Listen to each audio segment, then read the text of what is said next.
In this video, I'm going to be going over the best cards to be buying right now in NBA 2K25 My Team after the new Splash Zone packs did drop, obviously yesterday on Friday. So in the new Splash Zone drop, we got some pretty good cards in Invincible Devin Booker, Vince Carter, T-Mac, but there's also some other cards that we'll talk about in here that I think are really good pickups and really good cards to buy, and just all of the best cards right now in My Team that I do think are good pickups for their price. So let's talk about the Invincible cards that came out yesterday, just to see if any of them maybe look worthwhile when it comes to their price. Not really able to see Devin Booker's price. It's going to be hard to see these cards' prices, but let's be honest, I don't think any of these cards are worth it, in my personal opinion. I mean, Tracy McGrady, he's probably going for close to 3 mil. I will say, the Invincible card that I think is maybe the most worth it to pick up is actually Invincible Rudy Gay. This card is realistically not that expensive for an Invincible card, and he's also 6'8" at shooting guard, just like Tracy McGrady. And maybe call me crazy, but I think Rudy Gay is basically the same card as this Invincible T-Mac, and maybe even better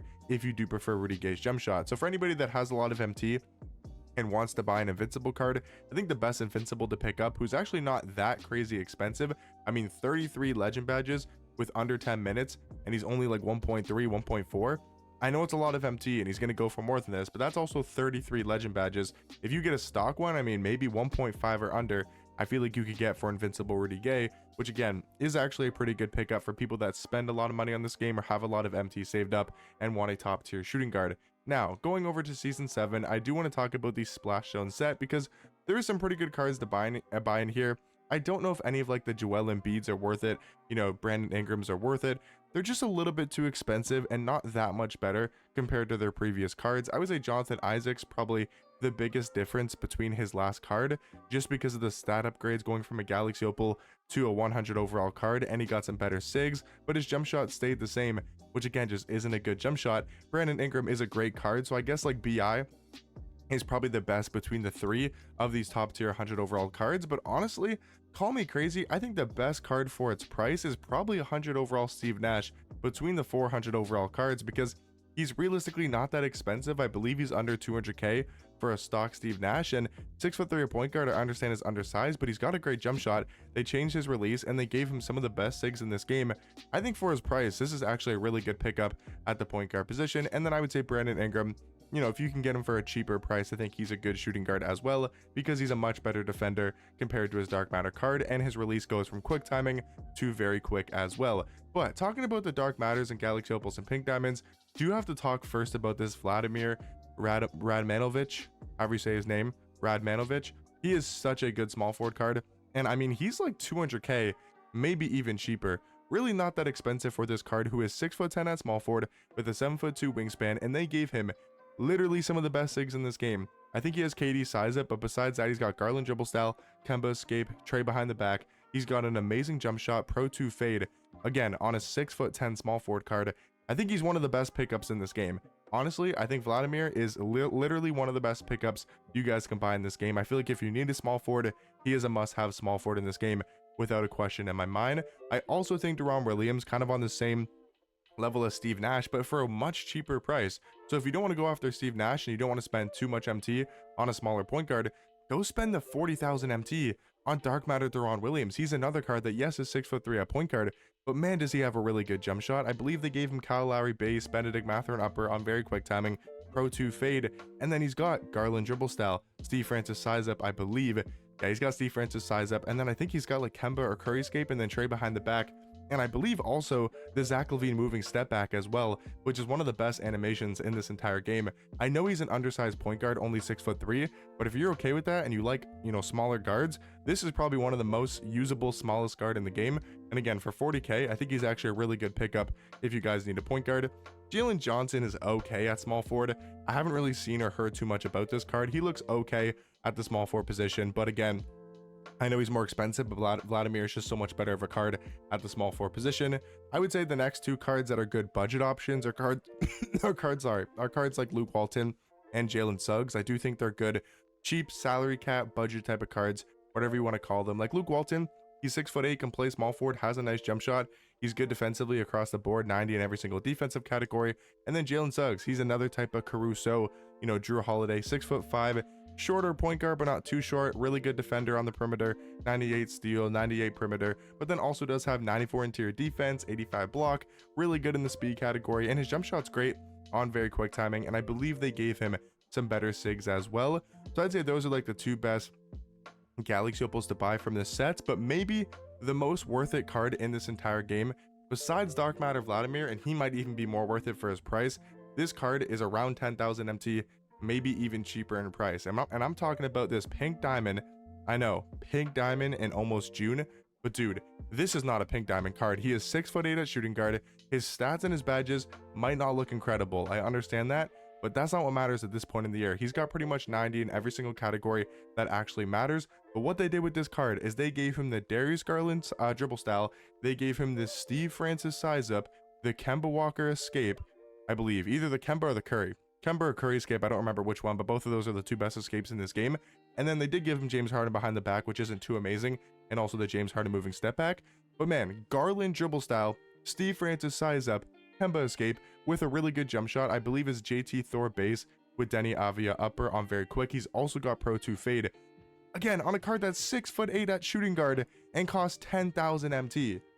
He might be one of the best pickups in this entire game. If you guys need a shooting guard, unless you have the top tier shooting guards, I mean, if you look at my No Money Spent squad, he's probably not as good as Glenn Rice, yeah, but he's better than Mike Miller if you need a shot creator, and he's got probably just as good of a jump shot, maybe not as good, but he's the same height. He's got much better dribble sigs. So if you're looking for a shot creating two guard that can 3-hunt, he's better than Mike Miller. I mean, if you have any other shooting guard, you know, he's better than Jabari Smith Jr.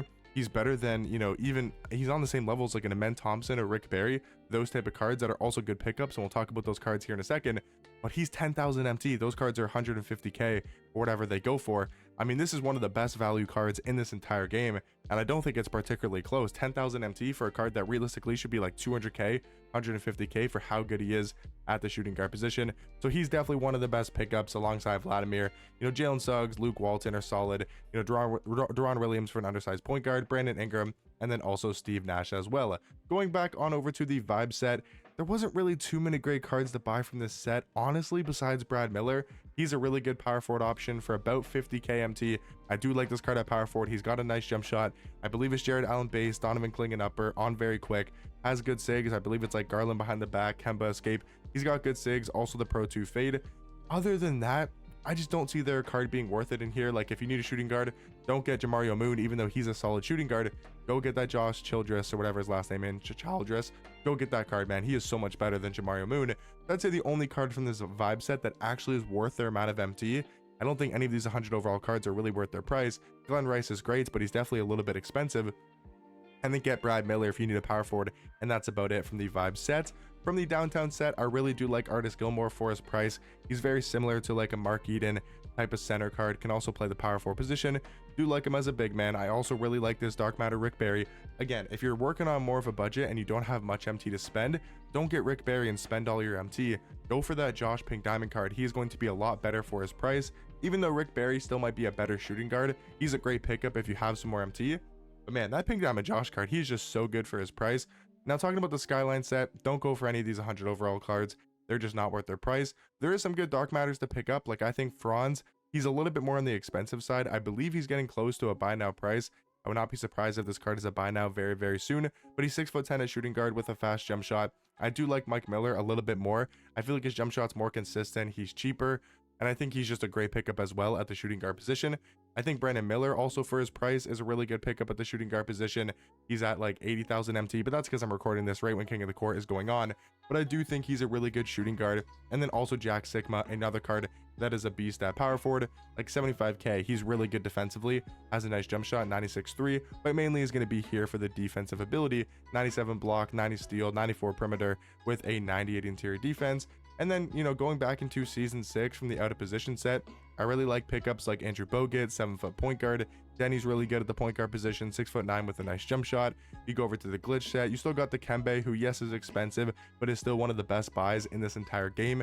You know, Mark Eden, another kind of Artis Gilmore type of card at the center position, a giant 7'4", amazing interior defender. Amen Thompson again is on that Rick Barry level, but again, I think that Josh Childress card is just so much better for his price because he's 10,000 MT compared to 150k for Amen Thompson, but he's another really good pickup at the shooting guard position. That's honestly about it though for the glitch set. From the Pantheon set, I really like Luol Deng still as a top tier small forward. I'm surprised he hasn't gone down more in price because that Vladimir card is better. So again, I would go get Vladimir over Luol Deng, but to give you guys another option, I do think Luol Deng's really good at small forward. You got Alex Sarr, he's still a really good pickup at the power forward position. From the prime set, you got Beasley, one of the best small forwards in this entire game, for not like that ridiculous of a price tag. You know, Bargnani solid, Mount Ginobili solid. Those are decent cards to look at as well. Just trying to give you guys tons of options in case you don't like any of these cards. But AK, Stephon Castle, really good point guard small forward. From the flash set, I mean, Jaren's pretty good for his price. You got JaVale McGee, Bilal Coulibaly, Drew Holiday, Trevor Booker as really good budget options. From the flash or fan favorite set, I should say, Tim Thomas really good. Dino's really good, Roko's really good. That's about it. And then from season 5 in the Torpedo set, I mean, Kawhi's not bad for his price. I know he's going down in price. He's still a very good defensive shooting guard. You got Dyson Daniels, who's a good budget point guard. Over on the Bracket Buster set side, you got Carlos Boozer, you got Tyler Hansbrough. Really good small forwards in this game for their price. Cream is good, but I would probably just go get DeAndre Ayton or go get Rudy Gobert for free. Just makes a lot more sense. But you still got Alex Caruso, Ricky Davis as really good budget options. And that's pretty much about it for like season 5. I mean, Embiid, I guess he's similar to his 100 overall card, and he's not that much worse, and he's a lot cheaper, so he could be a good buy at the power forward position if you're looking at getting that 100 overall Embiid, because he's probably gone down in price. You know, Dark Matter Chet, he's still a good card defensively at the power forward position. I still feel like Galaxy Opal Wemby is good for his price. If you can't afford the Galaxy Opal, go ahead and get the Pink Diamond Wemby. He is really good for his price as well. And then of course, if you can't afford the Dark Matter Beasley, there's also Pink Diamond Beasley, who is insane at the small forward position. So hopefully you guys did find this video helpful, and you now know what are the best cards to be buying right now in my team. Let me know in the comment section down below what cards you guys looking to pick up, and I'll catch you guys in the next one. Peace.